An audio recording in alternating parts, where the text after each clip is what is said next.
Hey, I'm golf broadcaster Matt Adams. The updated and expanded second edition of my book, The Golf Round I'll Never Forget, Golf's Biggest Stars Recall Their Finest Moments, is now available. Readers can expect to march with Arnie's Army at the 1960 U.S. Open, relive Jack Nicklaus's remarkable 1986 Masters win, and be amazed by the Tiger Slam. The Golf Round I'll Never Forget, Golf's Biggest Stars Recall Their Finest Moments. Pick it up where fine books are sold, including BarnesandNoble.com and Amazon.com.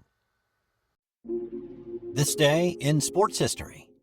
Hey, and welcome back to another edition of This Day in Sports History. It's June 1st, and throughout history, this day is packed with so many cool sports firsts, crazy and outrageous happenings, and significant events. It's really hard to know where to start. So I flipped a coin a bunch of times and settled on what happened on this day in 1994 when Reggie Miller quieted the crowd at Madison Square Garden, including Spike Lee.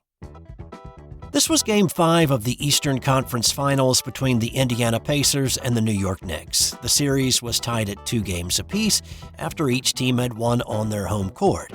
Game 5 was back at the Garden, and to say that the Pacers had struggled in the Garden would be a gross understatement. Losing all but 2 out of the previous 33 they had played there. And through the first 3 quarters, it seemed like that storyline was going to play out again. The Pacers started slow, battled back a bit, but still trailed by 12 in the 4th. And then something funny happened. Reggie Miller ignited his game. Well, he may have had some assistance from avid Knicks fan Spike Lee, who had been chirping at Reggie for the entire game. But Miller started raining in shots from everywhere, the wing, the corner, the elbow, threes, twos, and every time he hit another shot, he turned his gaze to Lee in his courtside seats, suggesting it may be a good time to stop talking. Miller open again, his foot on the line, that's a 2-pointer. And Reggie Miller in an animated discussion with Spike Lee, who is an ardent Knick fan and has a courtside seat. With Haywood Workman on the free throw line shooting a pair, Miller looked over at Spike, held up 4 fingers, and then gave him the choke sign. Miller continued to bury shots and bury the Knicks. This was the birth of Reggie Miller as the Knick Killer. He scored 25 of his 39 points in the 4th quarter as the Pacers went on a 23-3 run to easily erase the deficit and win Game 5 93-86. In the aftermath, a lot of Knicks fans expressed their disdain for the accelerant that Spike Lee had tossed on the burning ember that was Miller, with the New York Post blaring the headline the next day, "Thanks a lot, Spike." Indiana's joy would be short-lived. The Knicks would win the next 2 and take the series in 7 games. From there, let's head to the NHL for what happened on this day in 2014 with Mr. Game 7 Justin Williams doing it again. It was Game 7, obviously, of the Western Conference Finals between Williams' Los Angeles Kings and the Chicago Blackhawks. The fact that this series even went to a Game 7 was a bit of a shock. LA had taken a 3-1 series lead, but after a double overtime loss in Chicago and then a loss at home in Game 6, here we are. The Blackhawks took a 2-0 lead in the first period of this one. The Kings halved that on Jeff Carter's "was he offside, was his stick above the crossbar" goal. And then Williams tied it up with 2:39 left in the first with another one of his Game 7 goals. Now at this point in his career, this was his 7th goal to go along with 7 assists in 7 wins in Game 7s. That combination on a Vegas slot machine will win you a lot of money. That also tied him with Glenn Anderson for the most Game 7 goals in NHL history. Chicago would regain the lead, but the Kings tied it again and then won it in overtime with Alec Martinez's goal. LA would go on to win the Cup, beating the New York Rangers in 5 games. After the series ended, Mr. Game 7, Justin Williams, was awarded the Conn Smythe Trophy as the MVP of the 2014 Stanley Cup playoffs. Also on this day, in 1957, Cal Berkeley Jr. Don Bowden became the first American to run a sub-4-minute mile. So think about that just a bit. That's more than 3 years after Roger Bannister had become the first human to do it. And as close as American Wes Santee had come to beating Bannister to the punch in '54, it does seem a little bit odd that it took another 3 years for an American to eclipse the 4-minute barrier. But on this day, running on a clay track in Stockton, California, Bowden stopped the clock at 3 minutes 58.7 seconds. It bested the previous U.S. record of 4 minutes and a half second set by Santee in 1954. It was the third fastest mile run in history at that point, and at 20 years old, Bowden was the youngest to ever go sub-4. It was also the only time he ran under 4 minutes, preferring the 800-meter over the mile. And it was a great day to be a football fan for a couple of different reasons. On this day in 1988, the original version of John Madden Football was released to be played on a Commodore 64 or an Apple II. The game's origins actually stretch back to the old Stratomatic stats-based board games back in the 70s. Trip Hawkins, the founder of EA Sports, played a lot of Stratomatic games in the 70s, and when he went to Harvard, he started working on a football-based strategy computer game. Now, originally, Joe Montana was approached to be the pitchman for the game, but he was already doing stuff with Atari. When Hawkins and another EA founder approached Madden, he said yes in the hopes that it would be a way to teach the game to a mass of people. When the original design of the game had only 7 players on each side, Madden threatened to walk away from the project, saying, "I'm not putting my name on it if it's not real." The video game took 3 years to develop once Madden signed on. It had a moderate start, but once it landed on the Sega Genesis system, it took off. It's gone through a lot of updates and changes throughout its history, but it's still alive and kicking, with Madden NFL 25 set to be released in August.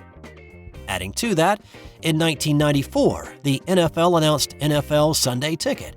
It would be a satellite subscription service that would give fans the ability to watch every regular season game. In 1925, it was the start of an epic streak. Lou Gehrig pinch hit for Pee Wee Waninger, beginning this streak of 2,130 consecutive games played. Gehrig would be inserted into the lineup to play first base on June 2nd and would not miss a game until May 2nd, 1939. He did have some close calls in that stretch, though. He was ejected from a game in 1933, but since he had already had an at-bat, it kept the streak alive. He was hit in the head by a pitch in a midseason exhibition game in 1934. The pitch knocked him out for about 5 minutes, but he played the following day. Later that year in July, he had a back issue that nearly kept him out of a game. He was listed as the shortstop on the lineup card that day, made a plate appearance, got a hit, and was replaced by a pinch runner. There was also a game when manager Ed Barrow declared a rainout on a day when Gehrig had the flu. Nary a drop of rain fell from the sky that day, however. And finally, let's wrap up this sports history extravaganza with this story from 2007. It was a major league meltdown in a minor league baseball game. The AA Mississippi Braves were in Chattanooga against the Lookouts. It was the third inning in a game that had been delayed by rain. Braves pitcher Kevin Vila threw his first pitch and it was called a ball.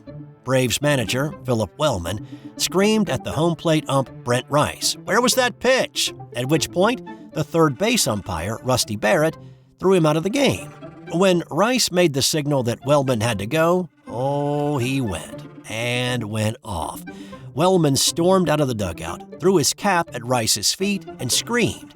Then he walked to home plate, covered it completely with dirt, and drew a large home plate in his dirt pile.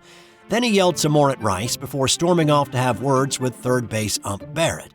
After a few seconds of that, Wellman pulled third base out of the ground and walked toward second before tossing it toward the outfield. But the pièce de résistance was still to come. Wellman then walked towards the pitcher's mound, went face down on the grass, and commando crawled several feet, picked up the pitcher's rosin bag, pantomimed like it was a grenade and he was pulling the pin with his teeth, and then he lofted a perfect grenade toss to the plate umpire's feet. He got up, went to second, pulled that bag up, and carried it and third base to the outfield, where he tossed them down again. As he approached the outfield fence on his way to the Braves' locker room, he stopped on the warning track, blew kisses to the crowd, gave them the "I'm out" signal, and walked through the door. The tirade lasted 3 minutes and 20 seconds and is without a doubt one of the all-time great pieces of theatrics on a baseball field in the history of the game. And I put a link to the video in the show notes if you would like to watch and enjoy in all of its glory. And time now for today's non-sports Did You Know? In New Hampshire, it is illegal to collect seaweed at night. During the day, go right ahead. That's all for today. I'll have more tomorrow on This Day in Sports History.